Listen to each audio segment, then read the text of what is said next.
Sorry that video cut off a little short, but here's that walnut letter opener handle I was making on the lathe, and I'm going to put it together.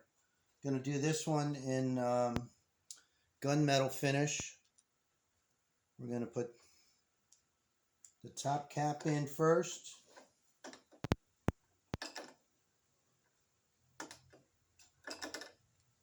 Stuff's a little small for my big fingers.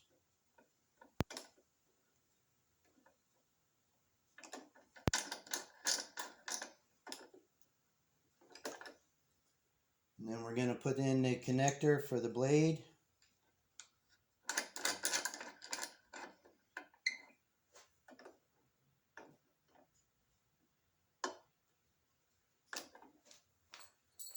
And then we just get a blade and screw the blade in.